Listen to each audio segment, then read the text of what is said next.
ईश्वर प्रकृति के कण कण में व्याप्त है। ईश्वर प्रत्येक मनुष्य के भीतर निहित है।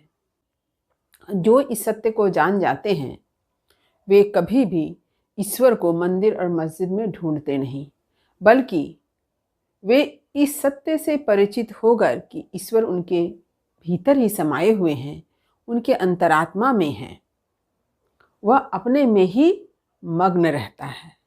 वह ईश्वर के प्रेम में मस्त रहता है। आत्मा और परमात्मा, जब आत्मा परमात्मा में लीन हो जाती है तो द्वैत का भाव समाप्त होकर अद्वैत का भाव आ जाता है। तो द्वैत का भाव समाप्त हो जाता है और हम वहाँ देखते हैं अद्वैत भाव कि आत्मा और परमात्मा का भेद समाप्त हो गया और दोनों मिलकर एक हो गए, यानी आत्मा परमात्मा में लीन हो गई। इसी भाव को कबीरदास जी ने अपने एक पद में व्यक्त किया है। हमन है इश्क मस्ताना, हमन को होशियारी क्या। हेलो बच्चों, मैं हूँ आपकी हिंदी टीचर और मेरे क्लास में आप सभी बच्चों का हार्दिक स्वागत है। तो आज आप लोग समझ गए होंगे कि मैं आप लोगों के समक्ष कबीरदास जी के किस पद की व्याख्या को लेकर उपस्थित हूँ। तो हमेशा की तरह मैं सबसे पहले पद को पढ़कर सुनाऊंगी, फिर कठिन शब्द के अर्थ को बताने के बाद ही पंक्ति की व्याख्या करूंगी और अंत में विशेष भी बताऊंगी। तो चलिए आरंभ करती हूँ। हमन है इश्क मस्ताना, हमन को होशियारी क्या, रहे आज़ाद या जग से, हमन दुनिया से यारी क्या। जो बिछुड़े हैं प्यारे से, भटकते दर बदर फिरते, हमारा यार है हम में, हमन को इंतजारी क्या। खलक सब नाम अनपे को, बहुत कर सिर पटकता है, हमन गुरनाम साचा है, हमन दुनिया से यारी क्या। न पल बिछुड़े पिया हमसे, न हम बिछड़े प्यारे से, उन्हीं से नेह लागी है, हमन को बेकरारी क्या। कबीरा इश्क का माता, दुई को दूर कर दिल से, जो चलना राह नाजुक है, हमन सिर बोझ भारी क्या। कबीरदास जी के इस पद को आपने भजन के रूप में सुना होगा। यहाँ पर मैंने इस पद को सिर्फ आपको पढ़कर सुनाया है। तो चलिए कठिन शब्द के अर्थ को देख लेते हैं। देखिए, कठिन शब्दों के अर्थ। हमन कहा है हम या मैं। यहाँ पर कवि ने स्वयं के लिए हमन शब्द का प्रयोग किया है। इश्क यानी प्रेम, मस्ताना यानी मतवाला, प्रेम में डूबा हुआ, होशियारी यानी चालाकी, आज़ाद यानी मुक्त स्वतंत्र, या जग, या जग का अर्थ होता है या मतलब इस, जग यानी संसार यानी इस संसार, यारी यानी दोस्ती, बिछुड़े यानी अलग होना, प्यारे यानी प्यारे प्रिय, दर बदर यानी इधर उधर। कहते ना दरवाजे दरवाजे ठोकर खाना, तो कहते हैं दर बदर भटकना, दर दर की ठोकर खाना, ऐसा हम लोग प्रयोग करते हैं। तो दर बदर माने इधर उधर। फिरते यानी चलना, इंतजारी यानी प्रतीक्षा, खलक यानी संसार, अनपे यानी अपना, सिर पटकता यानी पछताना। गुरनाम ईश्वर को कहा गया है, साचा यानी सच्चा, पल यानी समय, नेह यानी प्रेम, बेकरारी यानी बेचैनी, इश्क का माता यानी प्रेम में मदमस्त, दुई मतलब दो का भाव, दूर कर यानी खत्म करना, राह यानी रास्ता, नाजुक का अर्थ होता है कोमल, सिर बोझ माने माथे पर बोझ। तो ये बोझ किस चीज़ का है? लालसा, कामना, आसक्ति जैसी भावनाएं, इसे ही यहाँ पर बोझ कहा गया है, जो हमारे मन में दुर्गुण के रूप में विद्यमान होती है। तो वही है सिर पर बोझ। तो अब चलिए मैं पंक्ति की व्याख्या करती हूँ। तो व्याख्या करने से पहले थोड़ा प्रसंग समझ लीजिए। यह पद किस लिए लिखा गया या इस पद को लिखने का क्या उद्देश्य है। कबीरदास जी ने इस पद के माध्यम से अद्वैतवाद के सिद्धांत को व्यक्त किया है। अद्वैतवाद के अनुसार आत्मा और परमात्मा में कोई भेद नहीं है, दोनों एक हैं। जैसे उनका ही एक दोहा है, जल में कुंभ, कुंभ में जल है, भीतर बाहिर पानी, फूटा कुंभ जल जल ही समाना, ये तत्कथ्यो ज्ञानी। यानी घड़े में जल है और घड़े के बाहर भी जल है। और घड़ा क्या है? ये हमारा शरीर है। और यह शरीर जब नष्ट हो जाता है, यानी जब घड़ा नष्ट हो जाता है तो क्या होता है? जल जल में मिल जाता है। ठीक वैसे ही हमारे शरीर रूपी घड़े के भीतर क्या विद्यमान है? आत्मा। जब शरीर नष्ट हो जाता है तो ये आत्मा क्या? परमात्मा में लीन हो जाती है। तो अद्वैतवाद के सिद्धांत को यहाँ पर कबीरदास जी ने प्रस्तुत किया है। इसके साथ ही साथ उन्होंने यह भी बतलाया है कि ईश्वर प्रत्येक व्यक्ति के हृदय में है। घट घट में ईश्वर समाये हुए हैं और जो व्यक्ति इस सत्य को जान लेता है वह ईश्वर के प्रेम में मस्त हो जाता है, डूब जाता है। वह ईश्वर से फिर कोई भेद नहीं रखता, क्योंकि वह यह जान जाता है कि ईश्वर उसके भीतर ही निहित है। फिर वह सांसारिक बंधनों को तोड़कर सांसारिक माया मोह से मुक्त होकर के इस संसार में जीवन यापन करता है और प्रेम की राह पर चलता है, जहाँ पर किसी प्रकार के दुर्गुणों का कोई स्थान नहीं है। हमन है इश्क मस्ताना, हमन को होशियारी क्या। कबीरदास जी ने हमन कहा है स्वयं को, कि वे स्वयं क्या है, इश्क मस्ताना। इश्क यानी प्रेम, प्रेम में मतवाले हैं, प्रेम में डूबे हुए हैं। किसके प्रेम में? ईश्वर के प्रेम में। हमन को होशियारी क्या। और जब वे ईश्वर के प्रेम में डूबे हुए हैं, पगे हुए हैं, तो उन्हें चालाकी से कोई मतलब नहीं है। उनके हृदय में चालाकी जैसा कोई भाव नहीं है। यानी ईश्वर को पाने का रास्ता जो है वह चालाकियों से दूर है, सीधा सरल है। जैसा कि घनानंद जी ने भी कहा है, अति सूधो सने को मारक है, जहाँ नेकु सयानप बांक नहीं। कि प्रेम का रास्ता कैसा है? सीधा है, जहाँ भी जरा सा भी बांकपन नहीं है। ठीक कबीरदास जी ने यही बात कही है कि ईश्वर को पाने के लिए किसी प्रकार की चालाकी जो है काम नहीं आती। आप चालाकी करेंगे तो कभी भी ईश्वर आपको प्राप्त होंगे ही नहीं। ईश्वर को पाने के लिए आपको सहज और सरल भाव से ही ईश्वर की आराधना करनी होगी। अहंकार का परित्याग कर प्रेम के मार्ग पर चलना होगा। रहे आजाद या जग से, हमन दुनिया से यारी क्या। यहाँ पर कबीरदास जी कहते हैं कि ईश्वर उनके हृदय में निहित हैं। वे इस सत्य को जानते हैं, वे ईश्वर के प्रेम में डूबे हुए हैं, इसीलिए वे आजाद हैं, मुक्त हैं। किससे? इस संसार से, जग से आजाद हैं। सांसारिक बंधनों से, सांसारिक माया मोह के जो जाल हैं उससे वे अलग हैं, उससे बंधे हुए नहीं हैं। इसलिए कह रहे हैं रहे आजाद। वे आजाद हो चुके हैं, सांसारिक माया मोह के बंधन से आजाद हो चुके हैं। हमन दुनिया से यारी क्या। उसे दुनिया से कोई दोस्ती नहीं है। दुनिया से दोस्ती का अर्थ क्या हुआ? दुनिया में जो कुछ भी माया मोह आकर्षण है, लगाव है, इन सारी चीज़ों से उनका कोई नाता नहीं है, उनकी कोई यारी नहीं है, दोस्ती नहीं है। वे निर्लिप्त भाव से इस संसार में रह रहे हैं। उन्हें सांसारिक सुखों की कोई लालसा नहीं है, क्योंकि वे मुक्त हो चुके हैं। किनसे? सांसारिक आकर्षण से, माया मोह के बंधन से।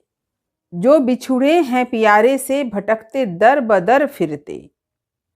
यहाँ पर कबीरदास जी बताते हैं कि यदि किसी का कोई प्रिय यानी प्यारे यानी कोई प्रिय बिछुड़ जाता है, यदि किसी व्यक्ति का कोई प्रिय बिछुड़ जाता है तो वो क्या करता है? दर दर भटकता है, उसे ढूंढता फिरता है कि उसका प्रिय कहाँ चला गया, वह उसकी खोज करता है। लेकिन कबीरदास जी ऐसा नहीं करते हैं। क्यों नहीं करते हैं? हमारा यार है हम में, हमन को इंतजारी क्या। क्योंकि कबीरदास जी ने इस सत्य को समझ लिया है कि उनके प्रिय ईश्वर उनके हृदय में हैं। हमारा यार है हम में, यानी ईश्वर उनके हृदय में वास करते हैं। इस सत्य को कबीरदास जी ने जान लिया है, इसीलिए वो कहते हैं हमन को इंतजारी क्या। इसलिए वो इंतजार नहीं करते हैं, दर बदर घूमते फिरते नहीं हैं कि ईश्वर को ढूंढते फिरे मंदिरों में, मस्जिदों में, गिरजाघरों में। वो कहीं ईश्वर को नहीं ढूंढते हैं।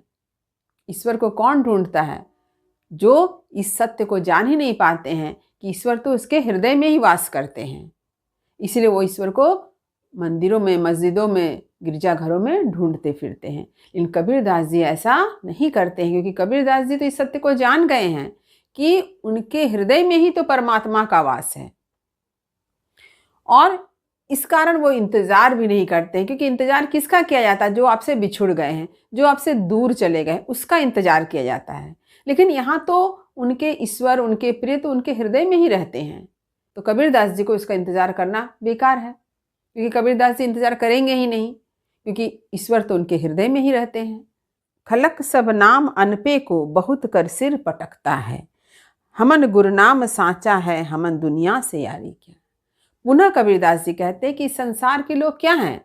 इस संसार के लोग जो इस सत्य को नहीं जानते हैं कि ईश्वर उनके हृदय में निवास करते हैं, ऐसे लोग खुद को बड़ा मानते हैं। वे ईश्वर को बड़ा नहीं मानते, वो क्या करते, खुद को बड़ा मानते हैं। खलक सब नाम अनपे को, वे अपने नाम को ही सबसे बड़ा मानते हैं और नाम को बड़ा करने के लिए इस क्षेत्र में क्या करते हैं, बहुत सारे ऐसे कार्य करते हैं जिनसे बाद में उन्हें क्या करना होता है, दुख उठाना होता है। इसलिए यहाँ कहा गया है बहुत कर सिर पटकता है। वो बाद में पछताते हैं, सिर पटकते हैं कि उन्होंने ऐसा क्या किया, कि उन्होंने ऐसा क्या कर दिया। अपने नाम को महत्व देने के कारण वो क्या करते हैं, सांसारिक माया मोह के बंधन में और ज़्यादा फंसते जाते हैं और अंत में हाथ मलने के सिवा कुछ बचता ही नहीं है। लेकिन हमन गुरु नाम साचा है, लेकिन कबीरदास जी के लिए तो ईश्वर ही सच्चे हैं। संसार में अगर एकमात्र सत्य क्या है, ईश्वर है। हमन दुनिया से यारी क्या। और पुनः कबीरदास जी कहते हैं कि जब वो इस सत्य को जान लिए हैं कि इस संसार में एकमात्र सच्चा कौन है, ईश्वर हैं, ईश्वर सत्य हैं, परमात्मा सत्य हैं, तो उन्हें दुनिया के सांसारिक माया मोह लगाव वाली किसी भी वस्तु से कोई मतलब ही नहीं है। हमन दुनिया से यारी क्या है, यानी उन्हें दुनिया से कोई भी रिश्ता नाता नहीं चाहिए। किस तरह का, सांसारिक बंधनों का, सांसारिक माया मोह का, आकर्षण का, लगाव का। न पल बिछुड़े पिया हमसे, न हम बिछड़े प्यारे से। यहाँ कबीरदास जी कहते हैं कि उनके हृदय में तो ईश्वर का वास है, उनके प्रिय ईश्वर तो उनके हृदय में ही रहते हैं, तो वे कभी ईश्वर से बिछुड़े ही नहीं, कभी ईश्वर से अलग ही नहीं हुए हैं। इसलिए कहते हैं ना पल बिछुड़े पिया हमसे। एक भी पल के लिए, एक भी क्षण के लिए, समय के लिए उनके ईश्वर उनसे 2000 years later बिछुड़े नहीं हैं, उनसे अलग नहीं हुए हैं। ना हम बिछड़े प्यारे से, और ना कबीरदास जी भी एक क्षण के लिए, एक पल के लिए ईश्वर से अलग हुए हैं, क्योंकि आत्मा और परमात्मा दोनों एक हो गए हैं। आत्मा परमात्मा में समा गई है। उन्हीं से नेह लागी है हमन को बेकरारी क्या। और कबीरदास जी कहते हैं कि किनसे नेह लागी है, यानी किससे प्रेम है, ईश्वर से प्रेम है। उन्हीं से नेह लागी है, यानी ईश्वर से ही उनके हृदय में प्रेम है। तो इसी कारण कबीरदास जी को बेकरारी यानी बेचैनी नहीं है। यानी किसी का प्रिय अगर उनसे दूर हो जाता है तो क्या होता है, उसके मन में बेचैनी होती है, व्याकुलता होती है। लेकिन कबीरदास जी का प्रिय तो उनके हृदय में समाया हुआ है, इसलिए कबीरदास जी को जरा सा भी बेचैनी नहीं है। कबीरा इश्क का माता दुई को दूर कर दिल से, जो चलना राह नाजुक है हमन सिर बोझ भारी क्या। देखिए ये दो पंक्ति बहुत इंपॉर्टेंट है। कबीरदास जी कहते हैं कि वे इश्क का माता, इश्क में मदमस्त हो गए हैं। किसके इश्क में, ईश्वर के इश्क में, ईश्वर के प्रेम में वो डूब गए हैं, लीन हो गए। मदमस्त होना यानी लीन होना। और आत्मा किस में लीन हो गई है, परमात्मा में। तो पहले आत्मा और परमात्मा अलग अलग दो चीज थी, अब क्या हो गई, आत्मा परमात्मा में लीन होने के कारण दो मिलकर क्या बन गया, एक बन गया। तो इसलिए यहाँ कहा है दुई को दूर कर दिल से। जो द्वैत का भाव है, अलग होने का भाव है कि परमात्मा अलग है, आत्मा अलग है, इसे कबीरदास जी कहते हैं इसे समाप्त करना है। आत्मा को परमात्मा में लीन करना है, यानी द्वैत के भाव को हटाकर अद्वैत की स्थापना, यानी अद्वैत का भाव यहाँ पर कबीरदास जी ने अभिव्यक्त किया है कि किस तरह से आत्मा और परमात्मा पहले अलग है, लेकिन जब आत्मा परमात्मा में लीन हो जाती है तो ये द्वैत का भाव समाप्त हो जाता है, दोनों मिलकर एक हो जाएगा। तो द्वैत खत्म हुआ और अद्वैत की स्थापना हुई। तो यहाँ पर इसलिए कहा है दुई को दूर कर दिल से, अपने हृदय से ये दो वाली भावना, द्वैत की भावना को समाप्त करो। जो चलना राह नाजुक है हमन सिर बोझ भारी क्या। कबीरदास जी कहते हैं कि जो चलना राह नाजुक है, यानी जिस रास्ते पर चलना है वह प्रेम का रास्ता, जो कहाँ तक आपको ले जाएगा, ईश्वर तक ले जाएगा। यह रास्ता अत्यंत नाजुक है, बड़ा ही कोमल है, और इस रास्ते पर चलते हुए आप दुर्गुणों को साथ नहीं ले जा सकते। दुर्गुणों को अपने हृदय से निकाल कर ही आप इस रास्ते पर चल सकते हैं। आपको अपने सिर पर बोझ लेने की कोई आवश्यकता नहीं है। तो ये बोझ क्या है? लालसाओं का बोझ, कामनाओं का बोझ, तरह तरह की इच्छाओं का बोझ। ये सारे दुर्गुण, ये सारी दुर्भावनाएं जो आपको संसार की ओर आकर्षित करती है, यही हमारे लिए बोझ है। और इस बोझ को लेकर आप इस रास्ते पर नहीं चल सकते हैं। इसलिए कबीरदास जी ने क्या कहा है? जो चलना रहा नाजुक है, हमन सिर बोझ भारी क्या। कबीरदास जी ने अपने हृदय से इन सारे दुर्गुणों को, दुर्भावनाओं को दूर कर दिया है, उन्हें निकाल फेंका है। इस भाव से संबंधित कबीरदास जी का एक दोहा है, जब मैं था तब हरि नहीं, अब हरि है मैं नाही, प्रेम गली अति सांकरी, तामे दो न समाही। कि प्रेम का रास्ता बड़ा ही क्या है? संकीर्ण है। इस रास्ते पर चलते हुए अहंकार और ईश्वर दोनों नहीं आ सकते। यानी अहंकार का परित्याग करके ही आप ईश्वर को प्राप्त कर सकते हैं। और यदि आप अहंकार अपने हृदय में रखते हैं, अगर आपके हृदय में अहंकार है, तो आप कभी ईश्वर को प्राप्त नहीं कर सकते हैं। तो ईश्वर को पाने के लिए अहंकार का परित्याग करना अत्यंत आवश्यक है। इसी बात को यहाँ पर भी कहा गया है कि जो चलना राह नाजुक है, हमन सिर बोझ भारी क्या। कि ये रास्ता जो है, प्रेम का रास्ता है, ईश्वर तक जाने का जो रास्ता है, ये बड़ा नाजुक है। इस रास्ते पर चलते हुए आपको अपने मन से दुर्गुणों को निकाल फेंकना होगा। तो इस पद में कबीरदास जी ने अपने मन में जो ईश्वर के प्रति प्रेम है, प्रेम की पराकाष्ठा है, उसको अभिव्यक्त किया है और यह बताना चाहा है कि ईश्वर कण कण में व्याप्त है। ईश्वर प्रत्येक मनुष्य के हृदय में है और जो व्यक्ति इस सत्य को जान लेता है, वह ईश्वर को कहीं बाहर ढूंढता नहीं है। वह इस सत्य को जानकर अपने हृदय में ही ईश्वर को अनुभव करता है। तो अब चलिए मैं इसका विशेष बता दूं। विशेष पहला, प्रस्तुत पद में कबीरदास जी ने खुद को ईश्वर के प्रेम में मदमस्त बतलाया है। दूसरा, कबीरदास जी ने बतलाया है कि ईश्वर को इश्क अर्थात प्रेम से प्राप्त किया जाता है। प्रेम का मार्ग बहुत ही सीधा सरल है। इस मार्ग पर चलने के पहले मन की दुर्भावनाओं को समाप्त करना अत्यंत आवश्यक है। कबीरदास जी का एक दोहा, जब मैं था तब हरि नहीं, अब हरि है मैं नाही, प्रेम गली अति सांकरी, तामे दो न समाही। कवि घनानंद जी ने भी कहा है, अति सूधो सने को मार्ग है, जहाँ नेकु सयानब बांक नहीं, तह साथ चले तजी आपन पो, झिझके कपटी निसाक नहीं। इसी बात को कबीरदास जी ने भी कहा है, हमन है इश्क मस्ताना, हमन को होशियारी क्या। ये जो चालाकी की बात यहाँ पर है, वही यहाँ पर है, हमन को होशियारी क्या। तीसरा, ईश्वर घट घट में व्याप्त है। ईश्वर प्रत्येक मनुष्य के हृदय में है। यही कारण है कि जो इस सत्य को जान जाता है, वह हमेशा स्वयं को ईश्वर के साथ मानता है। न पल बिछुड़े पिया हमसे, न हम बिछुड़े प्यारे से। यह भाव क्यों है? क्योंकि कबीरदास जी ने अनुभव कर लिया है कि ईश्वर उनके हृदय में ही वास करते हैं। चौथा, कबीरदास जी ने अद्वैतवाद के सिद्धांत को बहुत ही सहजता से प्रस्तुत किया है कि ईश्वर के प्रेम में मदमस्त होने पर ईश्वर और स्वयं यानी भक्त का दो अलग होने का भेद समाप्त हो जाता है। जैसे जल में कुंभ, कुंभ में जल है, भीतर बाहिर पानी, फूटा कुंभ जल जल ही समाना, यह तत्कथ्यो ज्ञान। जैसा कि कबीरदास जी ने कहा है, कबीरा इश्क का माता, दुई को दूर कर दिल से। तो यहाँ पर भी अद्वैत भाव ही अभिव्यक्त हुआ है। 5 नंबर, कबीर का यह पद गेय है, इसे भजन के रूप में गाया जाता है। छठा, कबीरदास की काव्य भाषा सद्दुकड़ी है। इसमें अरबी फारसी या उर्दू के शब्दों का समावेश हुआ है। जैसे इश्क, मस्ताना, आज़ाद, ये सब क्या उर्दू अरबी फारसी के शब्द हैं। तो उम्मीद करती हूँ कि आज मैंने इस पद के अर्थ को जिस तरह से समझाया है, यह आपको अच्छी तरह से समझ में आ गया होगा। फिर भी यदि कहीं कुछ समझने में दिक्कत हुई हो तो मुझे कमेंट अवश्य करें। और मैं उस छात्र को विशेष रूप से धन्यवाद देना चाहती हूँ जिन्होंने मुझसे यह कहा कि मैडम इस पद का अर्थ आप बताइए। वीडियो को लाइक करें, सभी पढ़ने वाले विद्यार्थियों में इसे शेयर जरूर करें।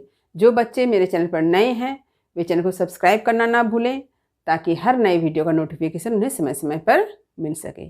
तब तक पढ़ते रहिए, जीवन में आगे बढ़ते रहिए। मेरी शुभकामनाएं आप सभी बच्चों के साथ है। धन्यवाद।